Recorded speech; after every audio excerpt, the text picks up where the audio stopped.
স্বরূপনগরে সাত সকালে ফিল্মি কায়দায় শুট আউট, গায়ের কোট নিয়ে পালালো দুষ্কৃতীরা, আতঙ্কিত স্থানীয় বাসিন্দারা। উত্তর 24 পরগনা জেলার বসিরহাট মহকুমার স্বরূপনগরের গোবিন্দপুর গ্রাম পঞ্চায়েতের দত্তপাড়া উচ্চপোলের ঘটনা।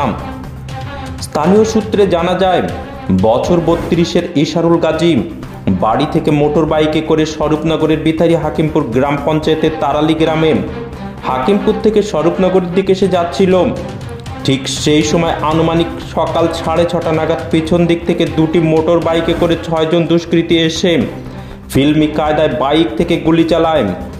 গুলিবিদ্ধ অবস্থায় এলাকায় একটি বাড়িতে আশ্রয় নিলে তার শরীরে থাকা একটি কোট নিয়ে পালায় দুষ্কৃতীরা। রক্তাক্ত অবস্থায় পুলিশ তাকে উদ্ধার করে স্বরূপনগর সারাপুল গ্রামীণ হাসপাতালে নিয়ে গেলে চিকিৎসকেরা মৃত বলে ঘোষণা করেন। পুলিশের প্রাথমিক অনুমান, মৃত ব্যক্তির কাছে দামি কোনো জিনিস থাকতে পারে, সেইগুলোর উদ্দেশ্যে তাকে গুলি করেই হত্যা করা হয়েছে। এই ব্যক্তির সঙ্গে দুষ্কৃতীদের পূর্ব পরিচিত ছিল বলে এমনটাও মনে করছে পুলিশ। না হলে কেন তাকেই গুলি করল? দুষ্কৃতীদের খুঁজে তল্লাশি চালাচ্ছে পুলিশ। মৃতদেহ ময়না তদন্তের জন্য বসিরহাট স্বাস্থ্য জেলার পুলিশ মর্গে পাঠানো হয়েছে। কাজ করছিলাম, এবার দেখছি 4-5 জন এসছে।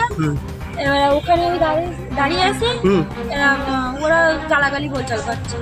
এরা ও লোকের মারধরও করেছে, 2-3টে করে শুনে দিচ্ছে। আচ্ছা, এরা মারার পরে এরা বলছে কি জিনিস দিয়ে এরকম করছে। আচ্ছা, আমি কি জিনিসটা কি জানি, আমি চুপ করেই শুনছি। এবার তারপরে যে ওই পকেটের ভিতর থেকে কি বার করেছে আমি ওরা খেয়াল করি।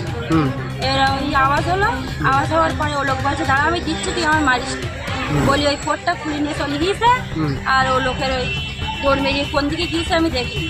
তারপরে লোক বলছে কি যে তোমাদের ঘরে গিয়েছে।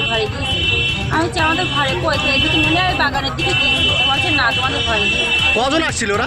5-6 জন। কটা বাইকে? দুটো বাইকে। ওরা গুলি করে কোন দিকে পালিয়ে গেল? এই স্বরূপনগরের দিকে গেল। হ্যাঁ।